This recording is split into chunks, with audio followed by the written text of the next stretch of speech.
activities in all centers as a mop-up program and the build-up program towards the full-blown strike scheduled to commence as from the 10th October 2018. On Wednesday, the total shutdown would begin, which shall halt all Sassa operations until our demands are fully met. For us, this is a fight we are not prepared to lose, because we are waging it not only on behalf of our members and workers in general, but mostly on behalf of the most vulnerable section of our society who rely squarely on Sassa for livelihood. In this regard, Nehawu is prepared to wage a relentless war against Sassa until they desist from undermining workers and the 17 million beneficiaries. The leadership of the union has met the Secretariat of the SACP this morning and is also intending to raise the issue of its strike to COSATU Special CEC starting from today, for purposes of appraising them as a left exit on this threat to the living of grant beneficiaries, which constitute an integral part of the working class, including the working condition of our members and workers in general. We are also intending to meet with our sister union, the Communications Workers Union, which is organizing in the South African Post Office, on the threat to grant beneficiaries, which potentially will affect their members too. That meeting is going to take place lunchtime during COSATU CEC today.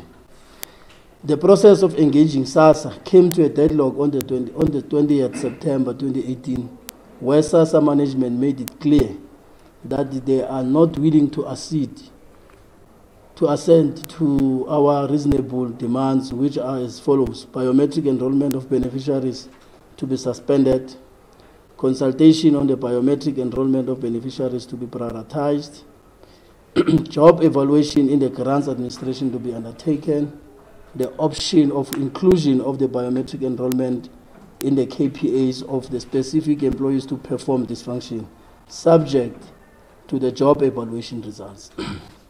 Below are the reasons why we have decided to embark on a full-blown strike at Sassa. Firstly, on biometric enrollment of beneficiaries. Nehawu has been advocating for security improvements on social pensions system since 2014 as a result of scope and fraud. On the 31st October 2017, the employer, as a response to that demand, presented the biometric identity access and management for staff.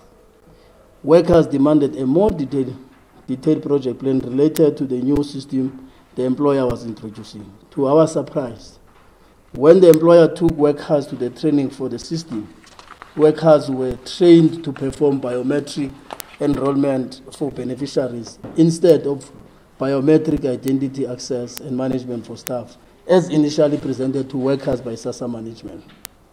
This has resulted into unhappiness, anxiety amongst workers simply because the biometric enrollment for beneficiaries is a new function that workers were not consulted on, and the employer implemented it unilaterally. The system has numerous flaws, which is at the detriment of beneficiaries who rely on social grants for existence and workers too.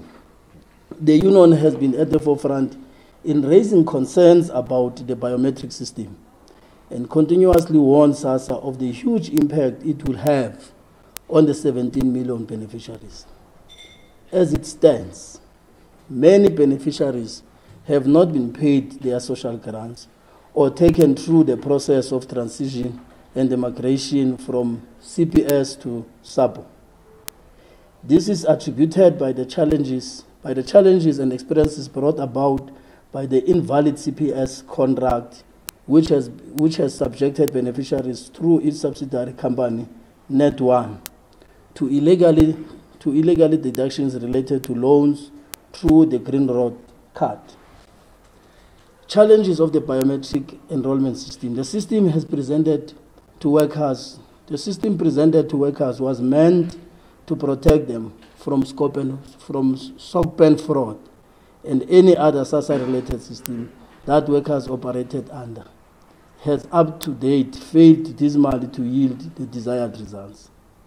Workers continue to access SOCPEN the very same way they did before, and it is still a very vulnerable system to fraud and hackers. The biometric system has no norms and standards for workers to be evaluated on. Biometric enrollment is not part of the job description of workers. Hence, workers don't get remunerated for performing it. No, it is part of the Sassa grant administration business processes. In rural areas, for instance, there is a huge shortage of biometric enrollment equipment, leading to delays in the services of beneficiaries. The system does not cater for workers living with disabilities because the system requires a worker who has a full physical ability to successfully perform the function in assisting beneficiaries. It also allows more than one person to log in using the same user identity and the user credentials, leading to the fraudulent activities. The system also affects and blocks payments to beneficiaries because it fails to generate PIN codes due to technical glitches.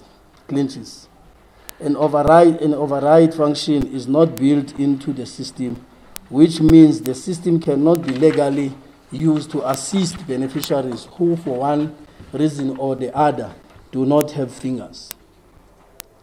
Because of the system errors, the employer has resorted to force workers to bypass the system, which is a violation of SOCPEN rules, and in turn a violation of the terms of employment of conditions. Workers are then caught between violating SOCPEN rules by passing the system, and by not being able to bypass the system, they are then unable to perform the rest of the grant administration functions. This poses a risk to both workers and the credibility of the social grant system, which renders the system useless in averting the capturing of ghost beneficiaries. The system frequently rejects the identification of fingerprints of beneficiaries and subjects them to be sent to Home Affairs, which elongates the enrollment system. All of the above challenges have led into frustration, particularly to the 17 million beneficiaries made up of pensioners, people living with disabilities, children, and the most vulnerable sector of the society. And at worst, Sassa does not seem to care about their substance. And as an agency that is tasked with an imperative task of administering the grants.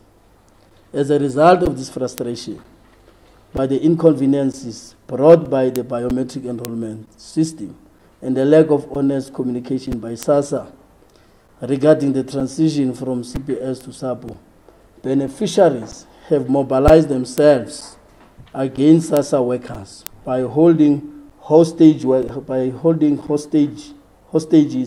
in Maponya Mall, Soshanguve, Nafkok, Orange Farm, and the Chiewela local offices. Nehawu shall not tolerate the careless handling of this matter. Hence, it has taken a decision to pick up a fight with Sassa management. This fight is on behalf of all the beneficiaries, not only selfishly about our members as claimed by DA and workers in general. Hence, we call upon all South Africans to join our envisaged full-blown strike until all the demands are met. At this point, we humbly appeal to beneficiaries who have been victims of this shoddy work of Sassa to come forth and raise their frustrations with us. Once more, we call on all communities to support our strike action, as this action is meant to protect the sustenance of the 17 million beneficiaries who rely on Sassa for grants, and also building a caring government of the people. That's where our statement ends. That's our statement, ladies and gentlemen, which has also been circulated in both court, also circulated at a later stage. so Kofi, but yeah, as presented, we open for questions based on the statement. Questions? Okay.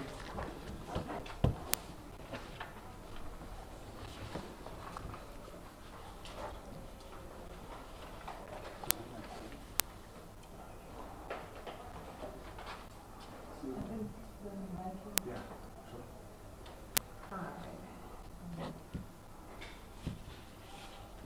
My name is Tando Gubera from Eyewitness News.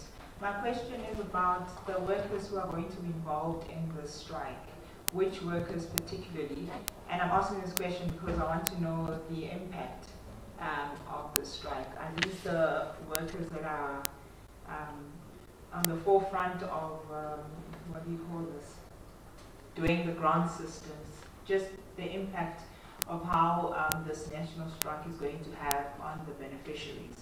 Second question, did you guys consider the impact your strike is going to have on the beneficiaries themselves by going on strike?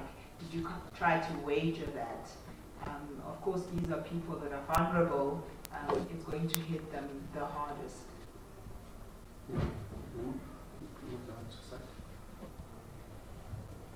Bianca Tolmar from Nehawu FM. Just how many workers will be involved in this strike?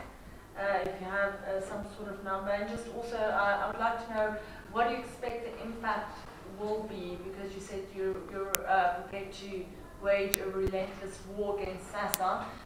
Does that not also mean a war against the beneficiaries themselves, as they are those who need to benefit from Sassa? Okay, that will be the first round, so let's take those 3 questions and then we'll take another round if it's necessary. Leadership. No, thanks. I think there's a synergy to your latter part and your question. Firstly, we are mobilizing all category of workers in Sassa, those who are in the mainstream and those who are supporting the actual service. So everyone who's at the point of service in Sassa is expected to be part of the strike. Not only Nehawu members, but also those who are not unionized, including those who belong elsewhere. As we speak now, we have started a program called MOPAP in all provinces, people speaking to workers and so forth. And we will recall that there was a strike which did not make an impact. So every workers are irritated and itchy to come and join this one. So those are the things that those are the kind of workers that we're expecting in relation to this. And we might not be exact in terms of how many, because we're talking about a full-blown strike. A full-blown strike, in essence, means every worker expected to be a point of service must be outside that point of service. So there shouldn't be any work produced on that day. But of course, you would imagine the nature of our society and so forth. So we would persuade all those not to be at work at that time. The last question, the impact. Of course, the impact is a straightforward thing. That if you recall, just we have concluded payments last week. So we are starting the strike this week. But we'll imagine processes to the payment would have started by now. So it means the service will not be received. For instance, at the point of registering to qualify as a beneficiary and all administrative related to that. That's the first thing. Secondly, it means that there will be an impact to beneficiaries. By the way, we are caught up in between because the scope and rules dictates that workers, they must behave according to the rules as set.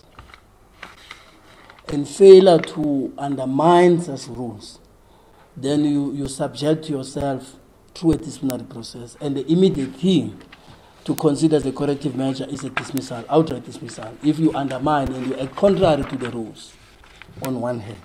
On the other hand, we are confronted with a schedule signed by the acting CEO that dictates that we must bypass the rules, failing which we must be subjected to a disciplinary process. So just outside the strike, workers are forced not to do anything, because workers will always be about protecting their jobs. So if you don't comply with the SOC pen rules, we are dismissed.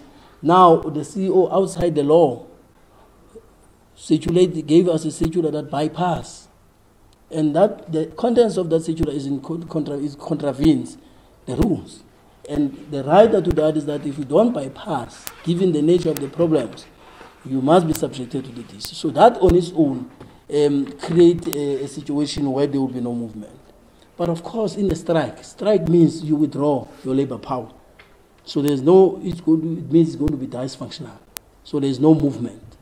So that will have to impact to the beneficiaries. But at the same time, whether we keep quiet, we call off the strike, or we don't go to strike, in any event, what will be an impact to beneficiaries, what is happening? If you recall, on Thursday, some people in Limpopo, they brought trucks. In the trucks, they put ATMs for people to access their money. They could not access their money. You will recall in September here in Gauteng, beneficiaries were not paid. And instead, they were compensated in the form of the food package, which does not necessarily respond to the payment. And you will imagine that the grannies, they don't only buy food with the 1.6, but they transport the kid from home to school. So if you provide that service through food, how would the granny perform the task and so forth? So the strike is to ensure that we bring stability and also we provide quality service, because this quality service, the beneficiary deserves them. So, of course, it will affect them. As I was saying in a statement, as we speak now, 5 offices, they are hostages as we speak. While our members are working, because the strike is on the Wednesday, there are hostages as from last week where beneficiaries just came through the offices and there's not been a movement, and because they think that the problem is workers. So we are saying to them, as part of mobilizing them, that together we must find a solution, and the problem is the system, it's not the strike. So that's what really we're doing, because even if we're quiet, there will be an impact in any way. But ours is to fast track the resolution of that problem, because it's a systematic problem which the management is paying less attention to resolve. I think I've covered those questions. Anybody wants to add? Okay. We'll open for a second round of questions. We'll start with Sibahle and then come back to Tando. Are you awake, Chief? Okay. Yeah, let's take Sibahle and Tando. So what I want to know is, can the strike be averted? Do you expect any communication with the minister and Sassa itself? Tando.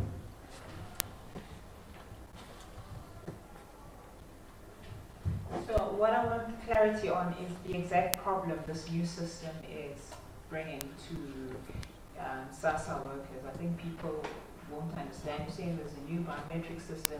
What exactly are these terms, the layman's terms, so the public can understand? Okay.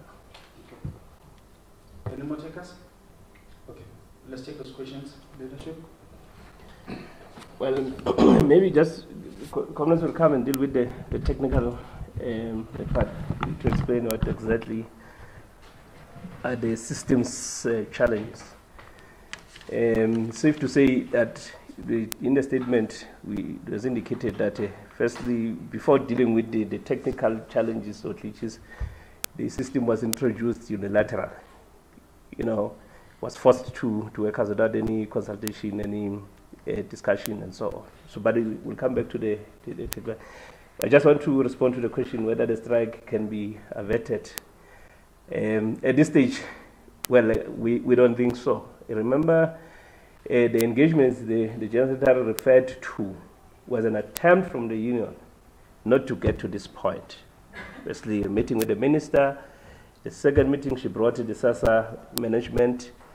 And in that meeting, after that meeting, there was a press conference in the same room, where the minister and the Sassa acting CEO and the leadership of the union announced the outcomes of the discussion, including the commitment to work together to sort out these issues. Subsequent to that, there were 2 meetings with Sassa CEO, with his team. We had hoped those meetings were going to, resolve these issues. We were going to find each other. Unfortunately, we are where we are because of the arrogance of that management, of the fact that they don't take us serious on the issues we're raising. We don't think they take the South African society seriously. We don't think they take the grant beneficiaries serious. Otherwise, if you are told that there's a problem with the system you're running or you've introduced, and this is how it affects the grant beneficiaries, you would want to deal with those issues. But we're dealing with completely different people, And our view is that they were not, the transition period from CPS to SAPO was not handled properly by Sassa.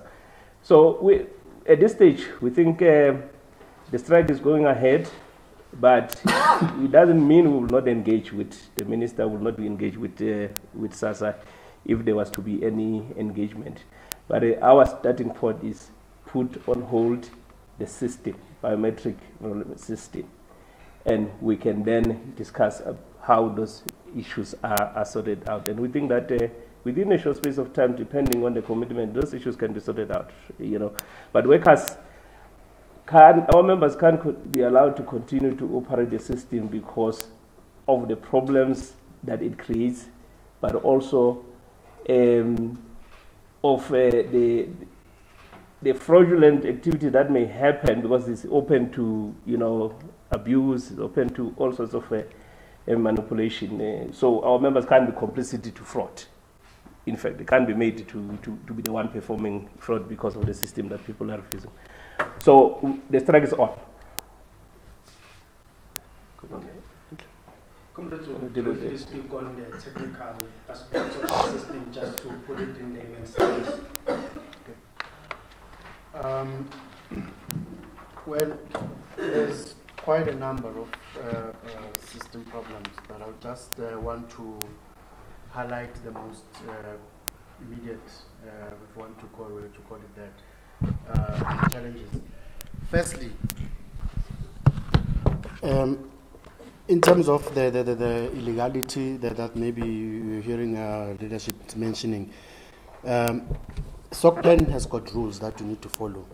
The SOCPEN is a social pension system that is used to capture and verify grant applications for payments. Right now, you cannot put fictitious data on that system because that is a direct violation of the rules, which is a fraudulent activity in the first place. Now, what's supposed to happen, as reflected in the media statement, there was supposed to be a built-in system called an override into this the software system, into the biometric system, whereby if a beneficiary, for whatever reason, cannot be able to be biometrically enrolled because of disability-related reasons, or the elderly, the fingerprints cannot read, then a local office manager is supposed to override that particular application. So that was never built into the system because of, as the comrade have indicated, that system was rushed in terms of it being implemented by Sassa. So as a result, Sassa then decided to take a shortcut by instructing workers forcefully to bypass. Now, a bypass is not, number one, an official thing that is recorded anywhere. It's not a legal process. It's not even in terms of the SOCPEN rules, because what that means is that a person must actually put data on SOCPEN or instruct SOCPEN to say, yes, I did a biometric enrollment of I did a biometric identification of this person, and I did do a biometric enrollment, whereas the person has not done that totally. Secondly, Sassa claims that this system is meant to prevent ghost beneficiaries from entering the system. But because of the instruction to bypass, you cannot do that. Because even if I come as a fraudulent applicant to come and access a social grant, once my fingerprint, obviously they will not be verified. They will be rejected because of I'm not supposed to be coming to apply. Maybe I'm an illegal immigrant, whatever the case might be. And I've obtained a fraudulent identity document. Once my fingerprints cannot be verified, Because of that, instruction to bypass, it means the official who's assisting me will have to instruct the system, the grant system, to say, no, I have actually verified this person to be a South African. Secondly, I have verified this person, I have enrolled this person, which is something that has not been done. So meaning that I'll still be able to enter the system, whether I'm a ghost beneficiary or not, or I'm a fraudulent applicant or not. So that is amongst some of the glitches. The other immediate one, which affects payment, as GS was saying, beneficiaries now currently in many numbers, what happens is when they go to access their social grants, whether via stores or ATMs, etc., there will be an error that says PIN invalid PIN. We do not know where that comes from. Sassa themselves cannot tell us what causes that problem, nor SAPO for that matter. We all do not know what causes that problem. But what will eventually happen, the beneficiary will have to be subjected to report to a Sassa office, whereby they will have to again, before being assisted to access their payment, do another enrollment of biometrics, whether they have done so before or not. So it then becomes a question mark to say, well, then this system, what is the purpose of it, if it then subjects people to be unable or prevents a person being assisted to be able to access their social grants. That is one of the main challenges that is related to this. So as a result, to find a whole lot of beneficiaries, I'm unable to be assisted because of the challenges that I think were listed in terms of the statement that was being read. In fact, yeah, just to say that, so with the SOCPEN biometric enrollment system that has been introduced in the manner that's introduced, the process for beneficiaries has become so tedious, going back and forth, because it was not well thought through and so on. So it does have a big impact on the beneficiaries more than it has on workers. But workers are the ones who get frustrated because they have to do all of these things, And to see all people coming, you can't help them. You must send them to Home Affairs. They come back, you think you've completed the process, they go to SAPO, they have to come back to you again, and all those things. So SASSA workers are really frustrated with this process. But maybe just to add one thing, that part of the problem with this transition is that, which is also has a huge impact on beneficiaries, especially in the rural provinces, is the decommissioning of pay points, or the reduction of pay points. So people who initially would travel 5 kilometers are now to travel 10, 15 kilometers because pay points have been moved. The pay point that I used to go to is no longer there. I must go to a pay point in the next village and all those things. That's part of the huge problem that this transition has come with. Okay. Before we take a follow-up question, I think this should be the last round. So if anyone wants to pose any question, can you pose them down so that we need to close. So let's open for the last round. So I know Tianga, Tando, going once, going twice. Yanga. Just on the pay points that were moved, the cash pay points. Sassa did say that there's supposed to be transport plans in place to assist those who need to travel further than they initially had to. Are you aware, are those plans in place, have they been working, or are some beneficiaries still left without any assistance to get to these pay points? Yeah, so some people would read this problem that you guys are experiencing to say it's the transition between CPS to SAPO. What would you say to those people? Is your problem the actual movement from cash paymaster services to SAPO? How are you seeing them fixing the problem? Sassa. Okay. Remember that we've been calling for the integration of the service to the state. That has been our call. We've been against any substitution. And prior to the lapse of CPS contract, there was an undertaking by the minister under Mambatali that this service will be integrated to the state. which has not.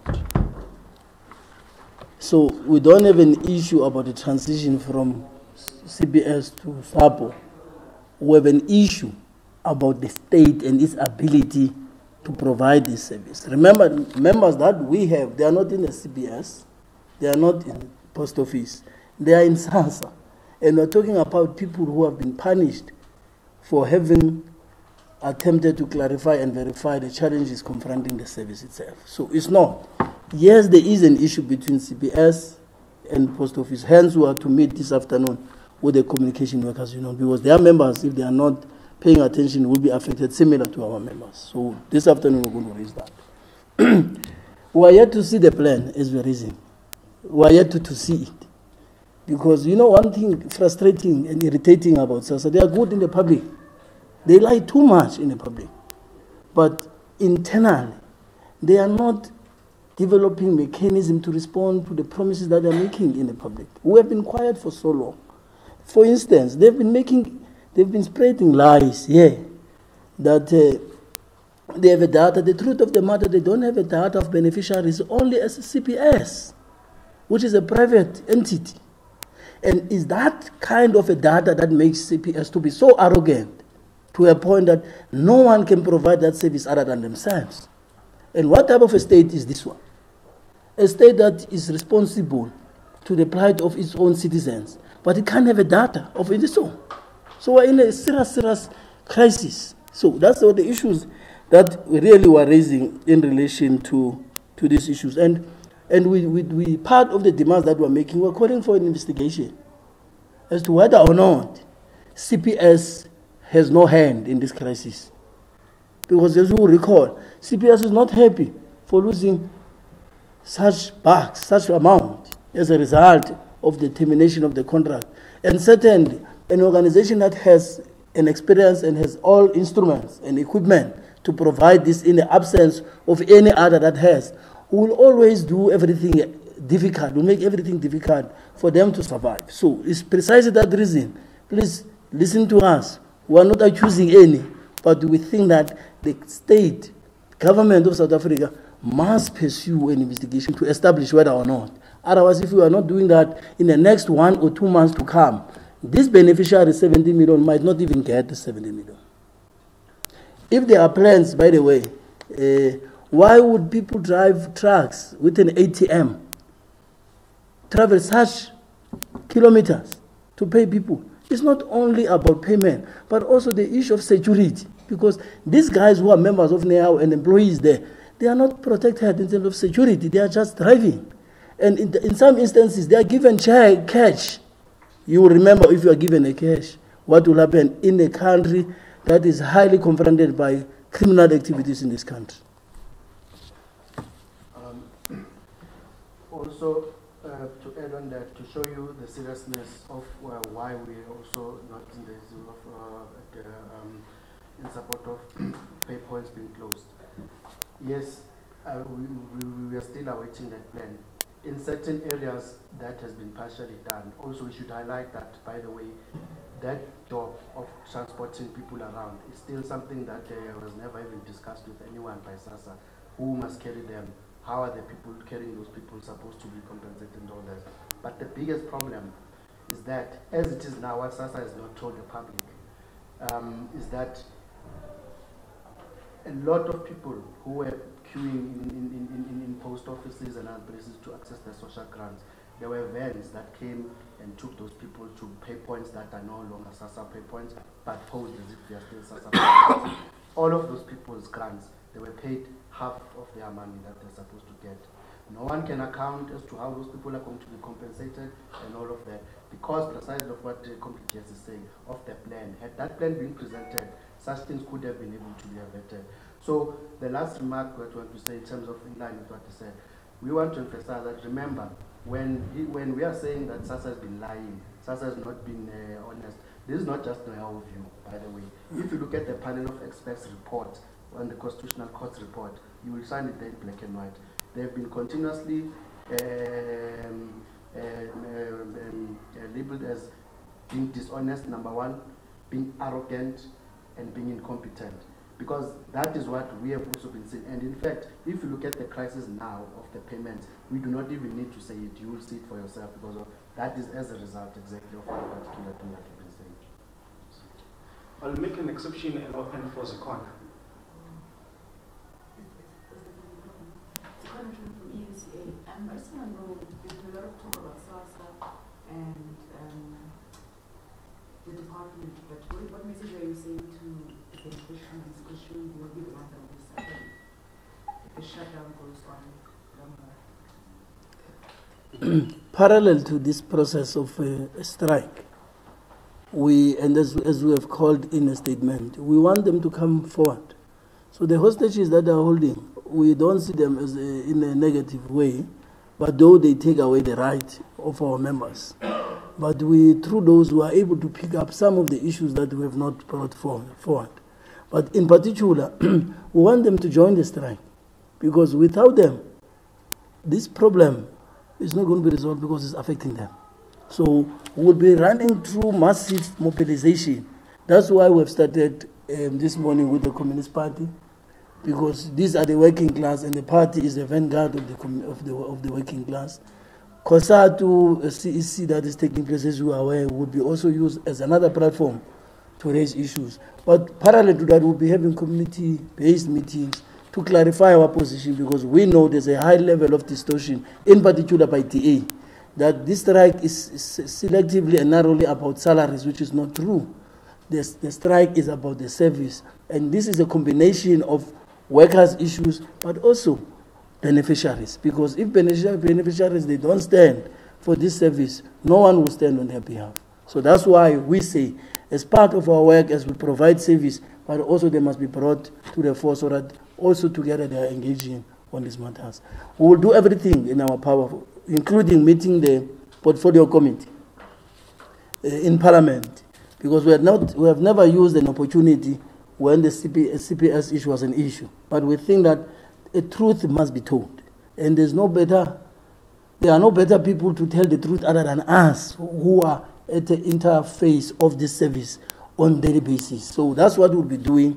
Yes, we know that there will be some unhappiness, but we are convinced and certain that with our ability and our machinery put in place, because we have established striking committees, the leadership of the union will be all over the ground. Part of the thing is also to target the community, so that we explain that, in particular, beneficiaries, because if we don't do that, beneficiaries, the money meant for them will just disappear. So they have a responsibility as well to safeguard that money if they are to survive. In the absence of further questions, we would like to end here. We would like to thank you for coming. We are open for other interviews post this press conference, and we'll also send the statement out. But over and above that, on Wednesday, as in when the strike starts, we will be picketing in Sassa offices and in other offices, so you are welcome to also cover those.